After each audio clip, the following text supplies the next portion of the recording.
Right, good morning, everybody. This is John Jay, and I appreciate you joining this conference this morning. We're going to talk about the way to manage your crypto account so that you don't have a tax situation or tax liability of any kind. It's no trick. It's not illegal.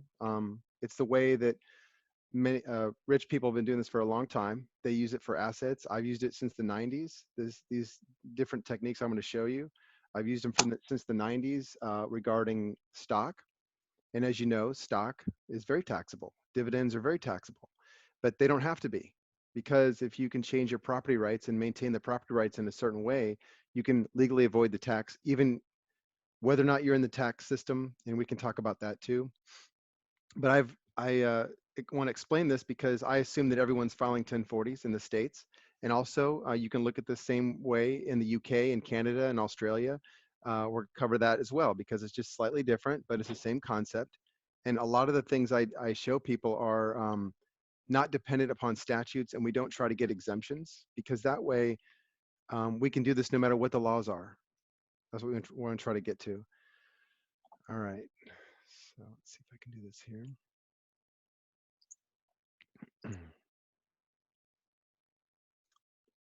Excuse me a second. All right. All right.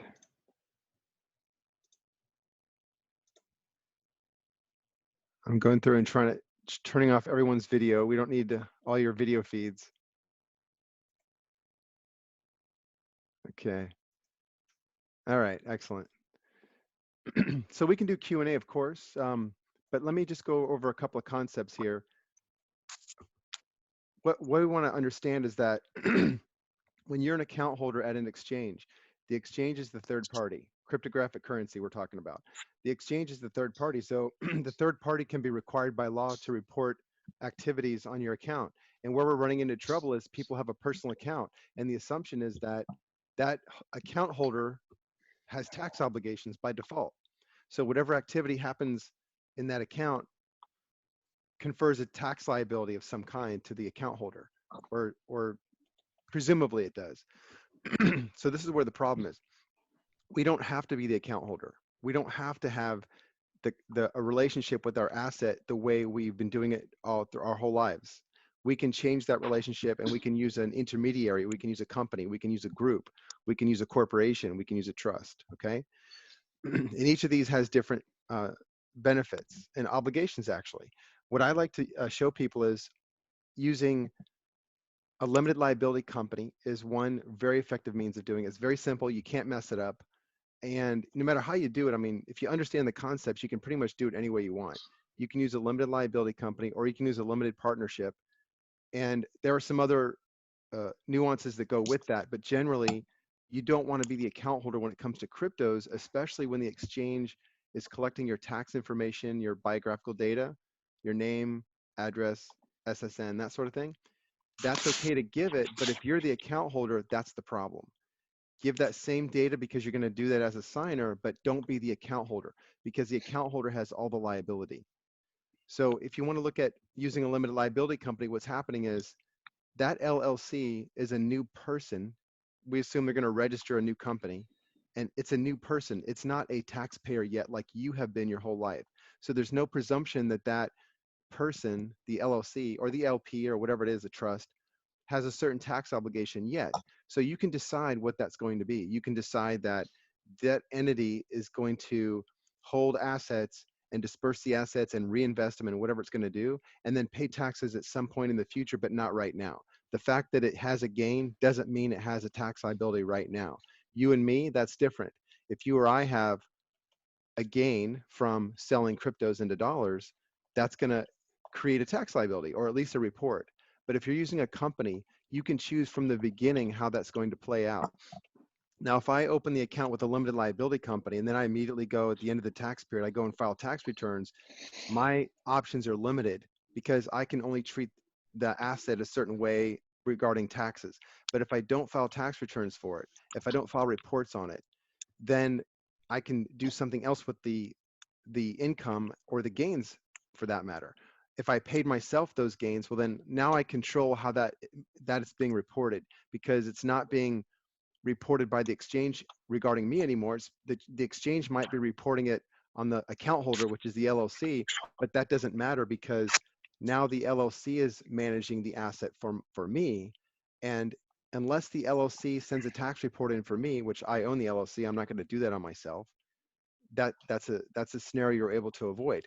So then the question is, what do I do with a gain? Let's say I double my money and I take profits and it goes into the limited liability account or the partnership account at the exchange. Now what? Well, I can claim those profits as my own without moving them anywhere, which is not recommended, of course, which defeats the whole purpose of what we're doing. But I can also take the gains I have in the LLC and leave them there, and I can reinvest them somewhere else, and I can defer any taxes on it.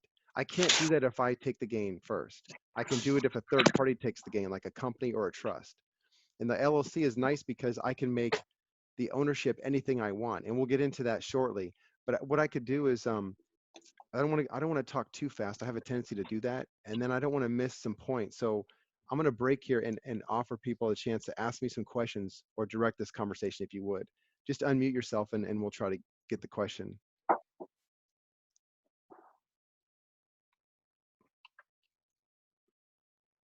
Anyone can ask. I mean, I'll just keep talking if you guys don't want to ask me anything. Well, I guess for me, it's just how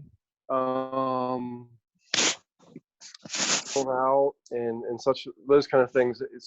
I'm not really worried about being able. I mean, I'm pretty confident based off of how you're explaining how things work and how you've been doing it for a long time. I'm very comfortable with, entertaining the idea and doing it.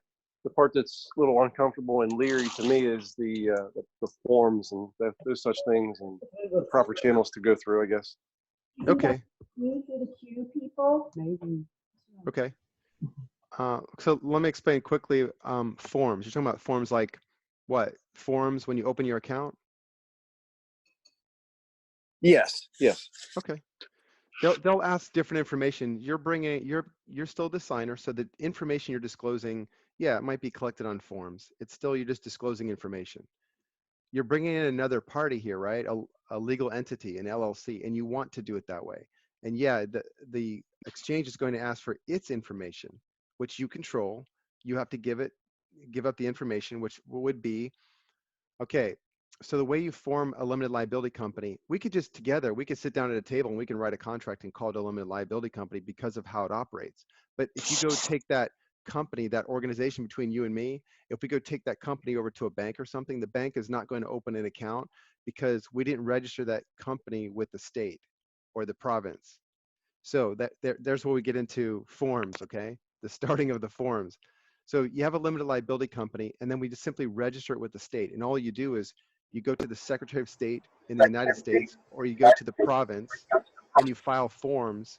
And the forms are listing who owns it, what the date of formation is, when its existence will terminate. It's basic information. There's nothing complex. It's not lots of documents. It's just literally like 5 pieces of information. And you list that with your state or your province, and then the state issues a registration number. Then it gives you a document called a certificate of its existence. So in the case of an LLC in the States, it's going to be articles of association, okay? So for an LLC, we file a 1-page document called Articles of Association. We order a certified copy of that. All that means is the state puts a seal on there and a date. We take that document. You're supposed to give the paper document to the party asking for it, but today they'll accept a scanned image of it, which is kind of weird because it's not actually a certified copy once you scan it, but the exchanges will accept that. So as far as documents go and forms, it's the same things you've already done to become the signer, except this time you're going to add in the certified copy of the articles you filed, because that entity is going to become the account holder. So yeah, there's a couple more documents, but it's not complicated. Does that make sense? It makes sense. Okay. It's not hard. I mean, I wouldn't be, look, if I'm going to save millions of dollars, do I care how many documents I have to fill out? And it's not that difficult. Oh, no. I'm not worried about filling out a dozen or whatever, 20, as long as you said the millions of dollars is a great idea. Yeah. And you can't really mess it up. I mean, even if I didn't tell you how to do it, the fact is now that you know that you can do it, you could figure it out. You don't need me to do it. I'm just sharing with you guys that you don't have to be concerned about the tax issue because that's so easy to get around. Here's your biggest risk. It's not taxes. Your biggest risk is you're going to make a lot of money, and that's great. But then what? What do you do to keep that? You're going to hold on to Bitcoin forever? You got to do something with it. What are you going to do? Are you going to just put it in No, your I'm not going to hold. No, I'm not holding right? mine for it. Mine Of will be. course. It'll be transferred to a decentralized asset class of some sort, whether it's Monero or whether it's stable coins, that kind of thing. It won't go, or even property like hard homes or buildings or stuff like that. Yeah, you want to put it into something that's going to make money. That's how you manage assets. That's how you manage new principal. Is you have to put it into play. You can't just sit on it. You could. My grandfather did that. He stuffed it in his mattress, literally. He had cash in his mattress. That was back in the 30s though. But we can't do that and we shouldn't do that. So you got to find out what type of assets you're going to reallocate to. And then how do you do that so you keep your tax benefits? I guess I had a quick question. Right. So I created a LLC entity, let's say last December, November timeframe, to invest into a business, right? Mm-hmm. And originally it was set up to be real estate or whatnot. And so, because it was just going to be my wife and I, and we were going to buy some properties or whatever. And then I met someone that was opening up a business and wanted to sell, certain percentages into that business. Mm-hmm. And so I laid the business into that entity. Let's say it's a coffee shop, right? Right. And so in doing so, we're not taking any income yet because it hasn't been built out. But I was thinking on the aspect of having an LLC already in place. Could I put it under that? Yeah, you should. Your LLC should own the contract for your interest in the coffee shop. Absolutely. No, I'm talking about like with the crypto. You could use your crypto LLC for that purpose as well. You can use it for many different things.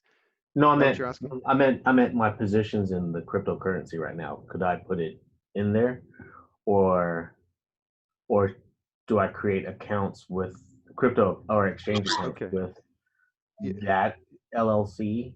Yeah. I asked the same thing, and I think he said that if you file taxes on it once, you've got to continue to do something. Yeah, if you're using a business, an LLC, and you're doing what normally people do is file tax, file reports every year, and you probably should if you have employees, then keep that away from your crypto holdings. If you want your tax benefits, I mean, yeah, you could hold your crypto account with your business that's filing tax returns, and then the crypto profits and whatever will be part of your business income. That's fine, but you're just going to pay taxes on something you don't need to. So I would just separate that out into another LLC and then make that only for cryptos. In fact, you can make that for cryptos, precious metals, and stock. Yeah. Okay. So that was the clarity that I was looking for. And in doing so, what about the holdings that you have in your personal accounts now versus having a new LLC entity created? Right. You can continue investing in your personal name. You can buy as much as you want. It does not create a tax liability. If you want to take profits, what you want to do is open an account at the exchange with your LLC. That's one way to do it. Then you can move from wallet to wallet. So go from Bitcoin in your personal account to Bitcoin in your LLC account. And then you can sell. Your LLC will get the money. Then you just use it accordingly. That's one way to do it. Another way to do it is take your Bitcoin or whatever cryptos you just made a lot of money in and move it to Bitcoin, because that's the easiest thing to move around. You can then take that Bitcoin holding, let's say it's $3 million.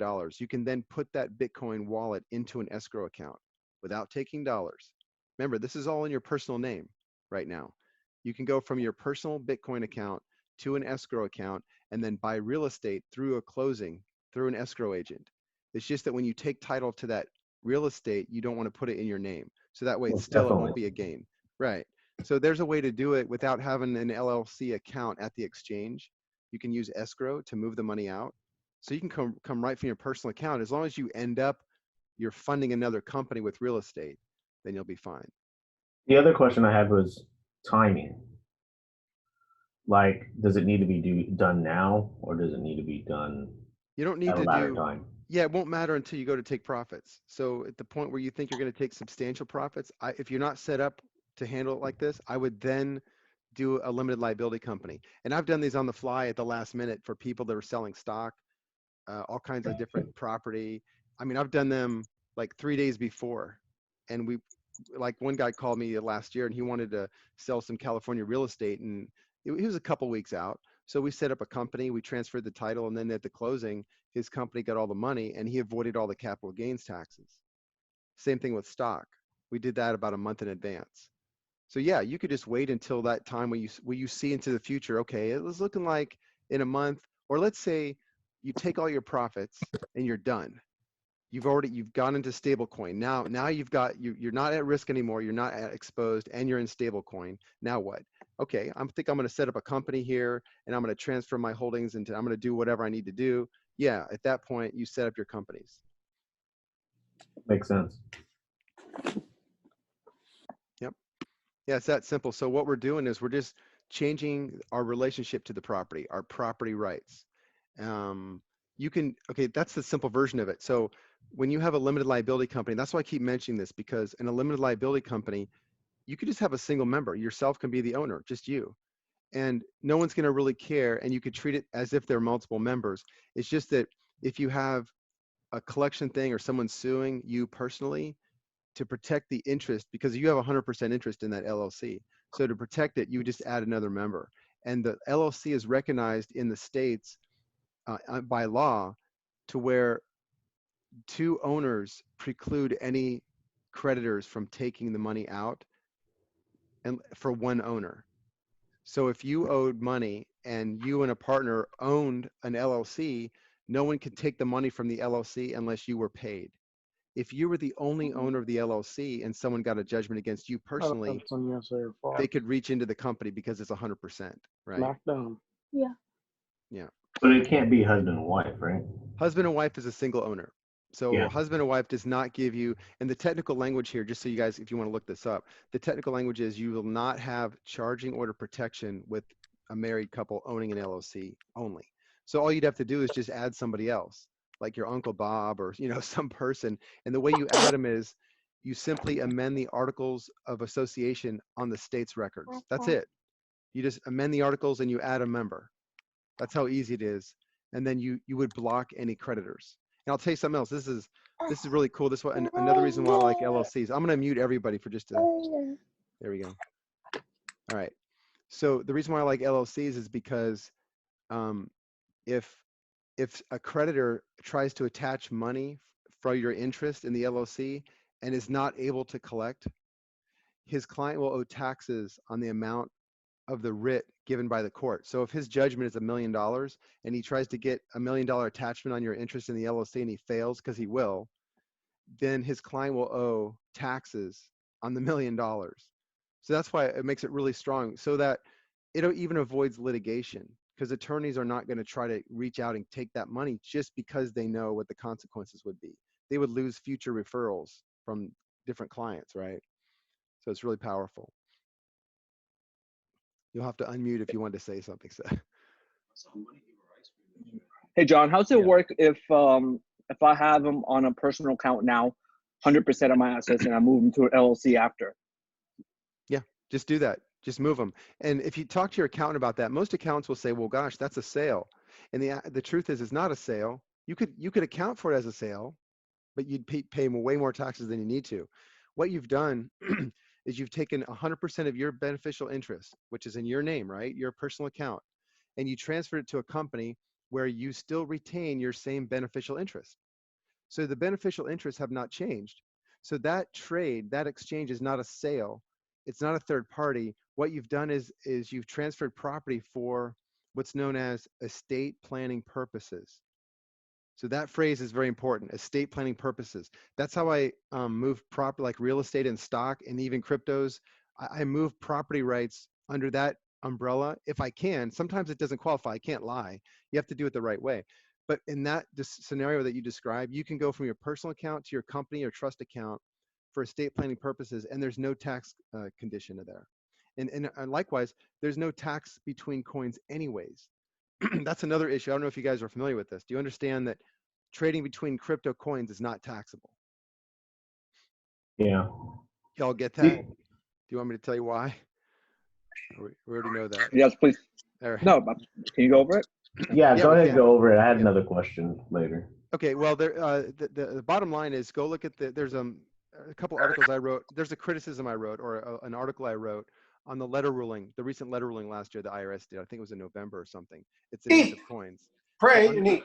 on that letter ruling, what I'm explaining there is that trading between coins is not a gain, and it's not a disposition of assets if it's the same owner. So if you have your personal account, you're going from Litecoin to Bitcoin, and then one goes up and one goes down, and then you buy way more that you started with, that's not profit. That is not profit. It's not profit until you sell into dollars, and it's by their own rules. Now, if you account for it as profit and you claim it's profit, and your CPA, and you listen to what your CPA says, which he'll tell you, report it as profit, well, then you're going to pay profit on something that's not taxable. You're going to pay tax on that. It's not profit. Okay. So now, if you wonder if I'm just some crazy person that I just came up with this theory, and who knows, I'm some guy in Florida and I'm not even a CPA, I went and asked the IRS the same question, okay? And I published one of the responses we got from the IRS on Aceofcoins. So there's actually the actual letter we got from the Secretary of the Treasury. And what I said to him was, the 1099, this is the worst case scenario, okay? Someone got a 1099 from Coinbase, which I'm sure you've seen before. You'll get them by email if you get them. And on the 1099, it showed this huge tax liability. And I asked the person I'm working with, I said, well, did you sell coins for dollars? And is this correct? And of course, no, it's not. He didn't sell any coins, but he had this huge tax liability.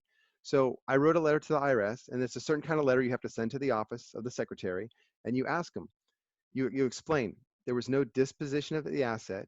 And what we told him at the time was that the exchange was the owner of the private key, so therefore it wasn't a disposition of the asset. That was the reason we gave the IRS, and we said to the IRS, we're not going to include the 1099 on the Form 1040. It's not a gain in my name. It's not a gain at all.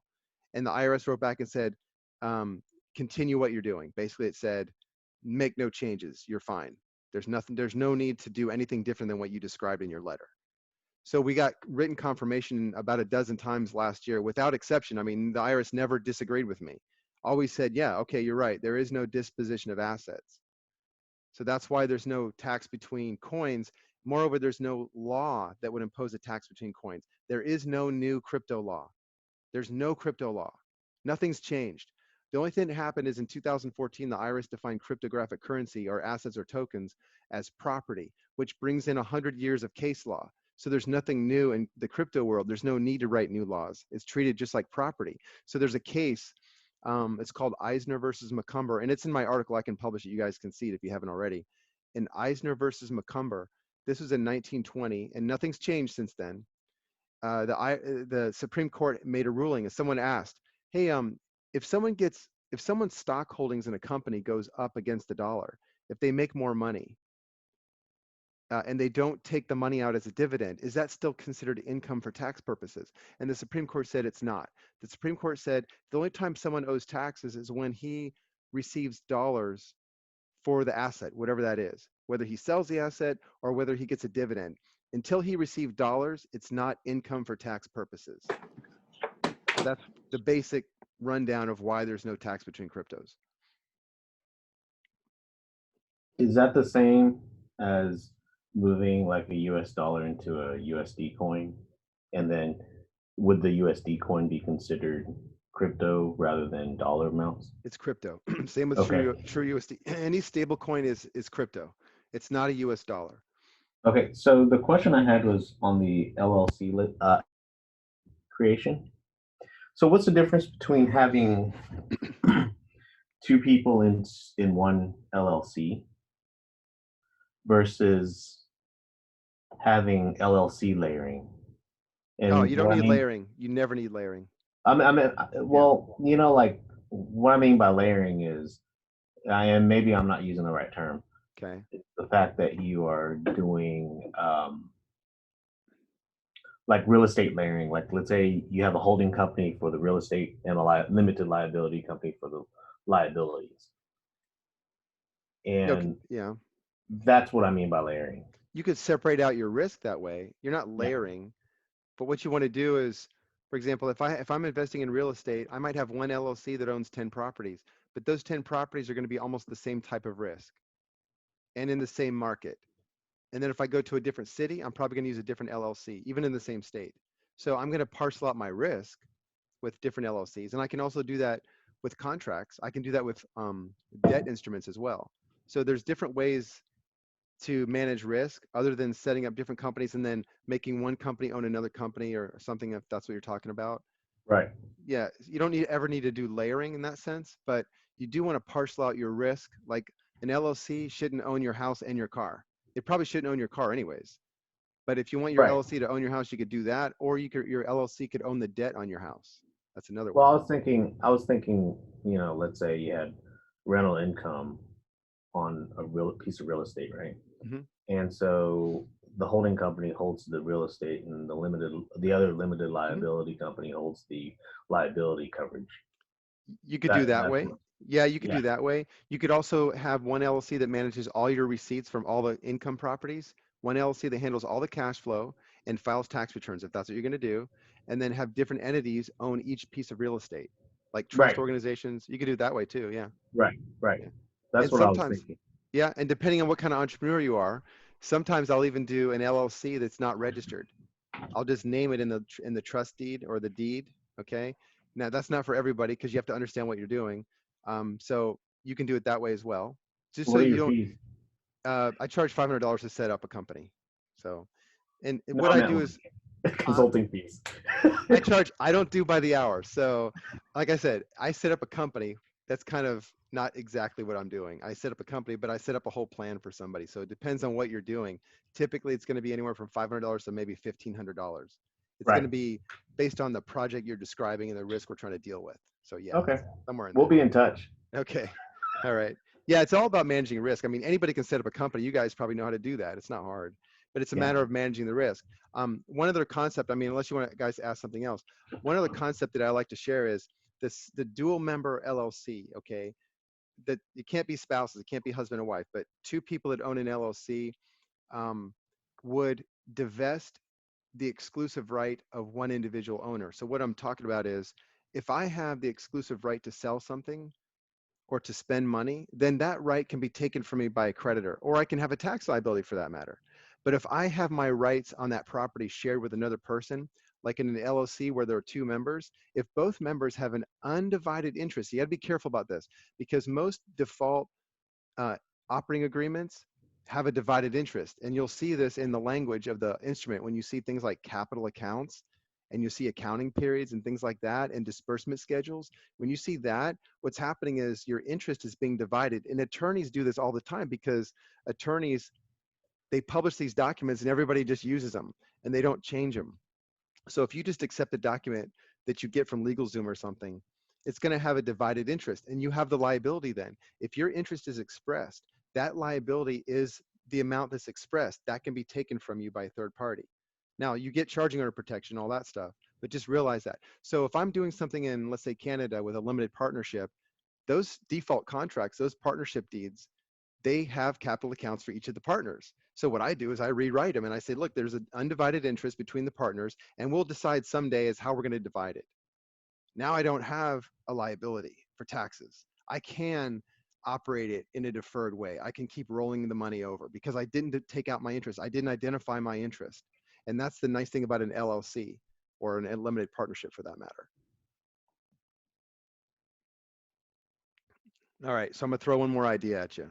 We had it. In fact, there's a link to this in my article. I'll publish it. But basically, we had an interview with VJ over at Rogue News, and we were talking about this. And I was explaining that you have in the states the Bank Secrecy Act, and the Bank Secrecy Act applies to people that open bank accounts, as you all know. You have to give up your ID. Okay, you're the signer, and most of the case, you're the account holder. But you don't have to be the account holder. So let's say you figure that out. So now you're not the account holder. You have a limited liability company and yourself. So you're still giving up your ID, plus you're giving up the articles for the LLC.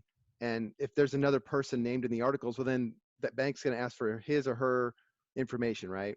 So what I do is I create a document that the bank will accept in lieu of the real document that tells about whoever else has an interest, because they don't need to see it. It's none of their business. You're not doing anything illegal. We just give them what we need to get the account open for. So I give them a set of documents that I call the abstract documents.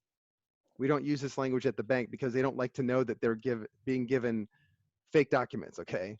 But it's enough to get the account open and meet all the KYC requirements, because we are giving them all the information, really. So there's nothing wrong there. But here's what you want to keep in mind. A party who is considered an unincorporated association, unincorporated association in their language means that it's not registered with the state. So your LLC is not an unincorporated association because it will not open the account for you. It has to be incorporated. It has to be registered. So when you do that, it becomes a legal entity and it has disclosure obligations under the Bank Secrecy Act. No problem. We already know that.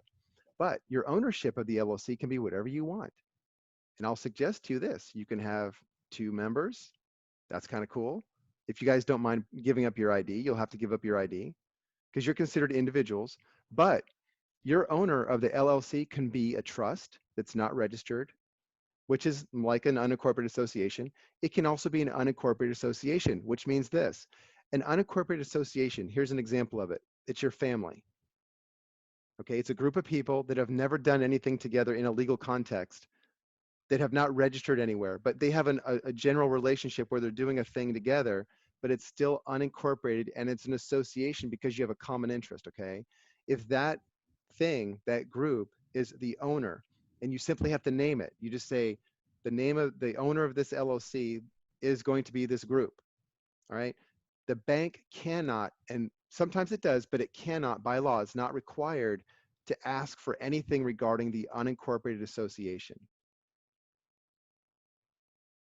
So if you understand that concept, you can do a lot of things and have your privacy, because your privacy comes in your relationship to the asset, not having to give up your documents at the bank.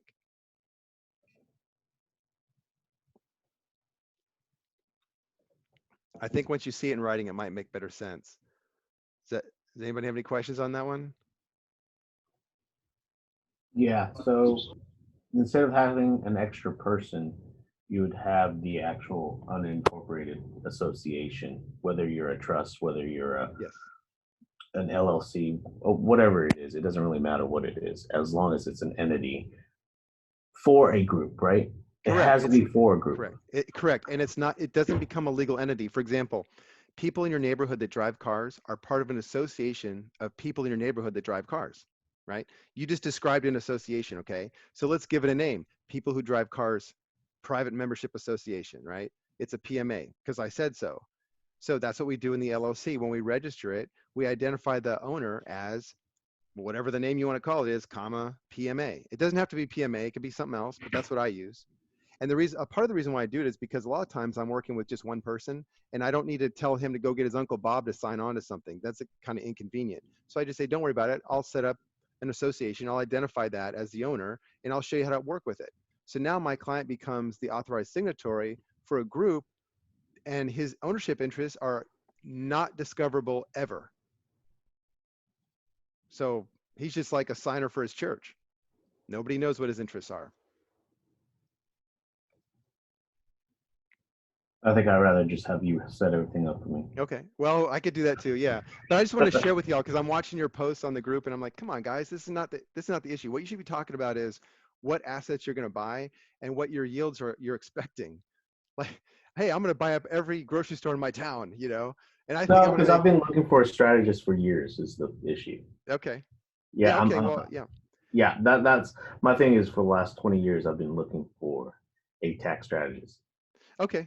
Well, that's what I like to do. I like to do the whole strategy for people. And I'm talking about the first call with somebody is person saying, I've got 8,000 in debt or the IRS is levying everything. And then within a year, we're talking about how much money he's making on this thing we just did. So exactly that's what I like to do. Yeah. We'll be in touch. Okay. Well, Yeah. sounds good. Yeah. Is anyone else? I just want to introduce these concepts. So you guys can start thinking about it and consider the idea of, not being the account holder all the time, or at least when you go to take profits. John, how's the unincorporated or incorporated? How does it work if you go to the bank to open that up and say that's related to a trust? They don't open it with your social security or the EIN. So Okay, they never get your information on it. they don't. They don't. On a trust that's not registered, it's not a trust, an entity that can be required to produce the information. So here's what happens: is as well as I write all this stuff up and it's perfectly fine, and we take it to the bank, the guy at the bank doesn't understand, right? And so he thinks like I've had him ask, hey, this PMA, it's an association, right? And my client says, yeah. And he says, well, what's the EIN? And my client doesn't know what to say. So what I've done recently is I just wrote up what I call a compliance memorandum, and all it does is cite the Bank Secrecy Act, and it has a legal memorandum in there. So that way my client doesn't have to say anything. He gives it to the bank employee. And in fact, I can show you an email exchange we just had with a client. It was funny.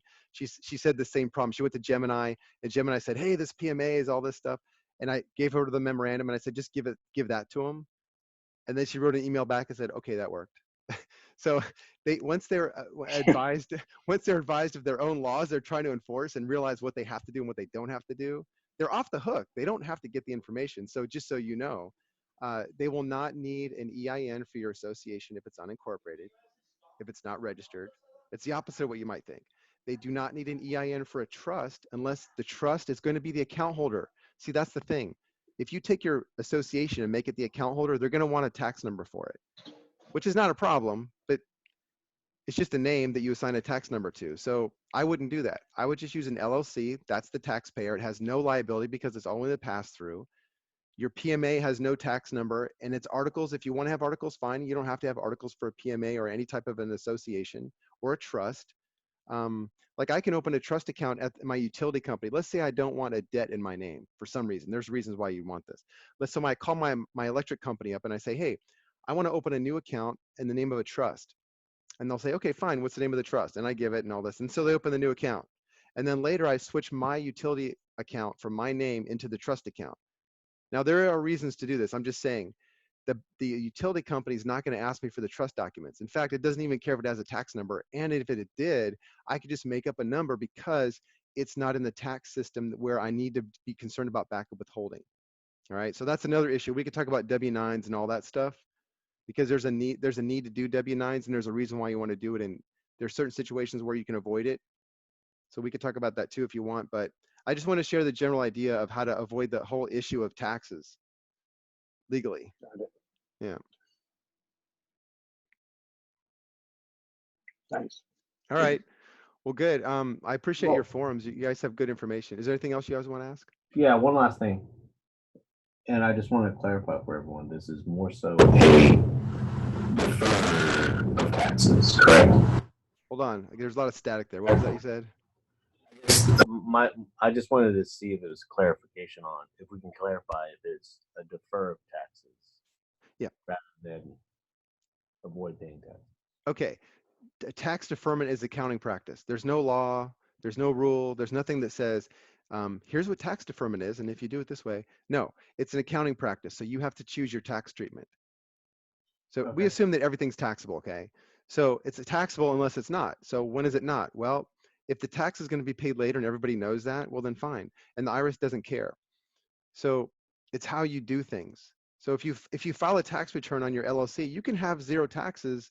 It's just that you're now in a world of tax exemptions, and it's expensive to keep doing that because you need accountants to keep track of this thing. Whereas if you just pool your new principal or your asset into a tax deferred entity, and it's tax deferred because it's not going to claim a tax treatment per se, its tax treatment is the fact that it's not filing a report, then you're fine. Now, I don't think you can do this with a C corporation. I think you can do this with a pass-through. I think you can do it with a trust. I've always done it with LLCs, but I've never tried it with a C corp, and I wouldn't do that because I think those have to file. Okay, it's just a different animal.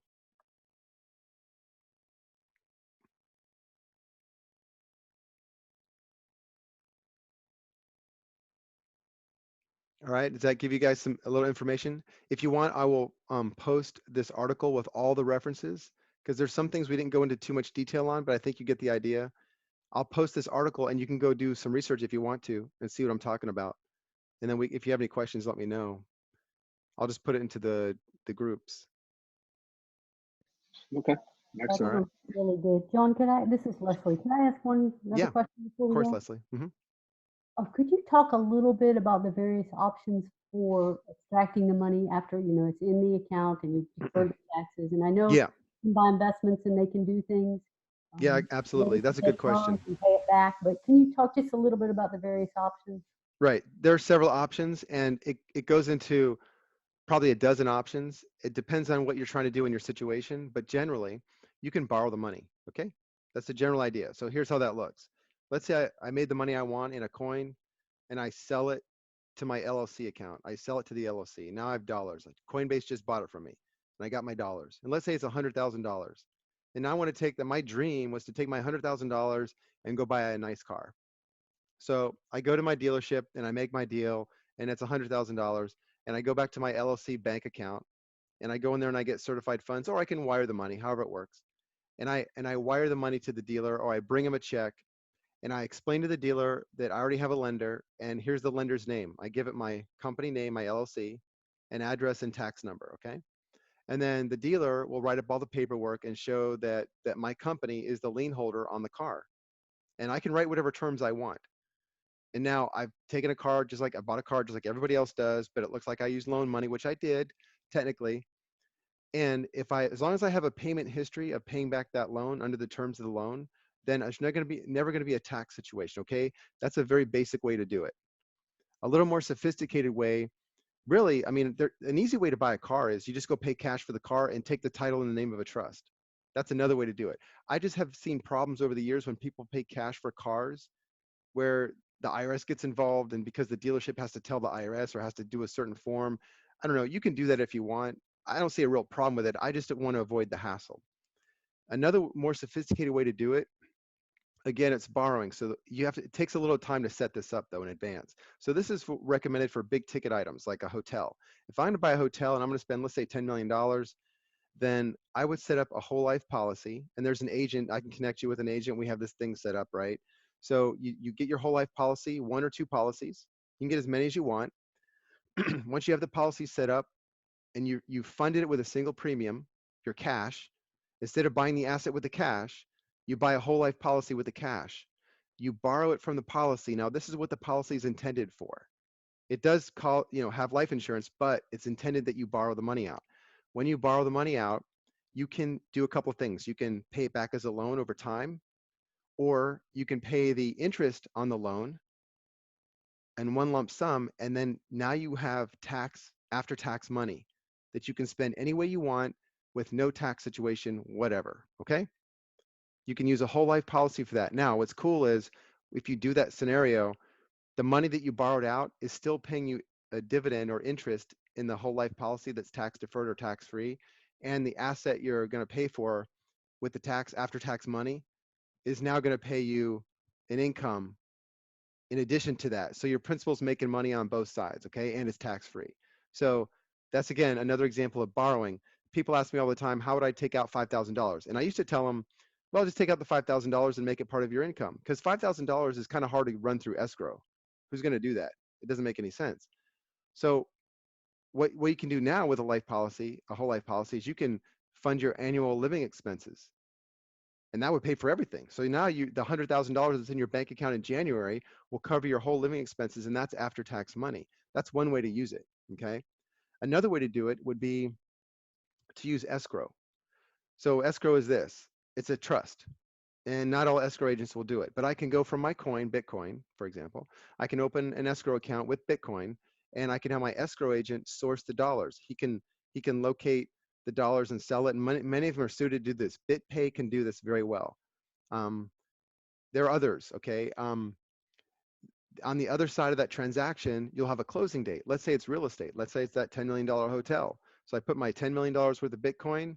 Remember, it's $10 million worth of Bitcoin. It's not $10 million. The escrow agent sells the Bitcoin while it's in escrow and gets the dollars. Again, that's being done in a trust. The escrow agent doesn't have the tax liability. You don't have it, and nor does the seller, right? So now the seller transfers the title to what? It can't be me, because then I'll have the liability again. The seller has to transfer the title to a company, which is going to be the buyer, which is my company. And then the seller has whatever tax liability he has, and we don't care. because the escrow agent just dispersed the funds to everybody, paid off all the liens, and now I have the title, and I went from Bitcoin to real estate without using dollars. Okay, does that help? Yeah, that's fantastic. Yeah, and there's some nuances there, and I put it in the article too, so it's in writing, so you can do some research. Those are the basic tools. There are more, but that's the basic. Yep. And it sounded to me like through the whole life policy, you can get untaxable income, a non-taxed income out of that based on the dividends. Is that correct? Yeah, you can avoid the tax on that just because of the way it's set up, and it's all that happens to be statutory, from what I understand. Okay. That in other words, the way the contract itself gives you the tax benefits because some law said so. It's not that the law says the transaction is, it's the law said the policy, the way you're using it, is exempt or excluded from the tax. Because it's not really excluded because you paid the interest in advance. I'm sorry, you paid the interest in advance. So the interest was taxable. You see, that was the thing. So if you paid that in advance, you've avoided the tax on the principal. Already done. Yeah. Okay. That's cool. Yeah, there's some other things too. We could talk about, like, people ask me about gift taxes. That could be, you have to use your creativity if you want there. That's what I do. I mean, I wouldn't have a problem with educating somebody and then putting the money into a Bitcoin cold wallet and just handing it to him. Let him deal with it, right? That's one way to do it. No one's going to know. And I didn't have any gain, so it does not consider a gift per se. But it was a gift, but I don't need to call it a gift. I just gave somebody some money, and it's not, whatever. If I want to make it on the record, okay, I can use a trust. There's something called a grantor retained annuity trust. It's a little complicated. I don't do those. I have CPAs do them. They're well suited to do that. Okay. There are certain purposes I would use a CPA for. Most of the time when I do my accounting, I use bookkeepers. I don't need CPAs. They ask too many questions. Yeah. They don't, it's not like I'm doing anything illegal. It's just I don't need to give them the names of my children. Okay. So I use bookkeepers. They don't care, and I could pay them, a small amount of money, and they do what I need. So, yeah. What's the name of that? Grantor retained what? Okay. What I just referenced is a grantor retained annuity trust. You can use an LLC for this. It has to file tax returns. It has to file as an S corp, and there's an annuity contract that goes with it. So you need somebody who's connected in to set this up. Now, you could probably figure it out yourself. I would just recommend you use a CPA for this, and a CPA that does these professionally, not any CPA, okay? Here's a cool thing you can do. Let's say you're going to receive some money from wherever. Let's say it's going to be $10 million. But before you receive the money, you direct that it be paid to this grantor retained annuity trust, so that the money goes there. So here's how this works. Immediately, the $10 million is now only taxable as $5 million. So that sounds pretty cool. I just avoid lots of tax. I cut my taxes in half, right? But if you're like me and you're like, well, I'm still not going to want to pay taxes if I can avoid it, and I don't mind waiting. See, it would be about 2 years you'd have to wait. So a year or two. So your $5 million, if you're willing to wait a couple more years, the rest of the $5 million that would be taxable now is the value of it is going to be diminished by the stock value of the S corp. And don't ask me how that's done. It's an accounting function, but that's what they do. And the IRS set this up. They all know about this stuff. It's no trick. So they diminish after they've cut it in half. Then they diminish it over a period of years, 2 years, and then you could take out the whole amount, the whole $10 million tax-free, and do whatever you want. There's another way. Okay, now that's using all the tax rules and exemptions. So depends on how you want to do it. That's amazing. I love it. There's so many options out there that we just don't know. There's no reason to be concerned about paying taxes. I'm telling you, your biggest risk, taxes are really literally a joke.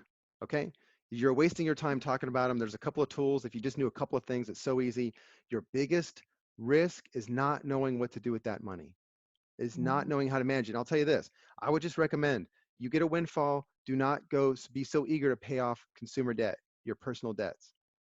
Be very eager to take your new windfall and buy at least one asset and use the income from it to pay off your debts. That's a much better way of using capital. Yeah. Okay, I did an interview yesterday with a gentleman who set up a business. I showed him how to set up something. about 6 months ago. People asked me how to create more cash flow. Okay, so I showed this guy how to do it. I didn't show him everything. I just introduced him to the idea. He just ran with it. Now he's, for no money out of pocket, it took him 6 months to do this. For no money out of pocket, he's making, I think it's like $12,000 or $13,000 a month net. And in a few months, he'll have $500,000 of credit without a guarantee, without his own personal guarantee. Just by using other people's money and just knowing how to do a couple of things. So what I'm saying is, you need to understand a couple of tools. If you're looking at getting millions of dollars, that's one thing, but you have to manage it, and you need to put it into assets. And paying cash for an asset is convenient, but it's not the best use of capital. So once you pay cash for the hotel that I keep talking about, the $10 million, which is not a big hotel, you need to borrow money against the hotel so you can better manage that asset. You need to go in debt. So that's what I another was subject. looking at. Yeah, that's the idea that I was looking at for Right. LLC Okay. creations. Yeah. Is to create the credit towards it. Yeah. Okay. There's a step-by-step on how to do that. We could talk about those subjects. I love to talk about those. We have videos on that stuff, but I love to answer your questions directly on those. But definitely, yeah. I mean, I see the idea. Yeah. Having structures is one thing, but that's not your biggest solution. Having a structure, people have all these marketing gimmicks and they sell you these things and they have these names on them. And really all it is a contract that changes your ownership rights. Okay. Like I'm showing you guys. But the real thing is what type of asset you're going to get into. And you got to be careful about that too, because it really should be something you understand or can understand or your team understands. Like if I want to buy something, like if I want to invest in commercial airliners, I don't know anything about them except I know I can fly in one. Okay. So what kind of even contracts, how are they owned? How are they even operated in the sky? I don't know all that stuff. I definitely am going to bring in 1 or 2 guys that know what to do, that are from that industry, and then I'll invest in that. So invest in things invest in things you can become proficient in, or that you already may be proficient in, that you don't even know that you're proficient in something. Like I talked to a guy one time, he wanted to get into some other business. He was a guy that went on to factory sites, and factory facilities, industrial complexes, and he would inspect the gadgets and the gears and the gauges. And so I suggested that he get into the intellectual property rights of all the equipment manufacturers that he's working with, because he already understands the equipment. And he really liked the idea, and he went off and got into buying into the companies that he was already inspecting the gadgets for. And that was now his passive income for him. So you'd be surprised, how you can manage risk by diversifying into the thing you're already in. Like, for example, hotels. How would you diversify in a hotel? Well, maybe you don't own the land. Well, then you would buy the land. That's how you invest in the hotel. That's how you diversify into the hotel. Well, then what else would you do? I would start buying up some of my suppliers. Something supplying the furniture and the food, right? So you want to divest your, diversify into those things that are related to the asset you're already in. Yeah, so there's a lot more to it than just the structures. We could talk about that, but I hope this helps. I mean, I hope it gives you guys some reference, and that way you can, I hope to see the conversation about what you're looking at buying and why, and without giving in your trade secrets, because there's some things you got to keep secret. But that'd be a more interesting, productive conversation. So we can be experts on the tax thing. Excellent. Thank you very much. All right. Great. Well, good guys. I hope you enjoy your weekend, and be safe out there. I know everything's shut down. Maybe that's a good thing. I don't know. Thanks, John. All righty. Thanks, John. Yeah, All right, thanks, John. All righty. Yeah, we'll be in touch. All right. Talk to you All soon. right, thanks. Bye.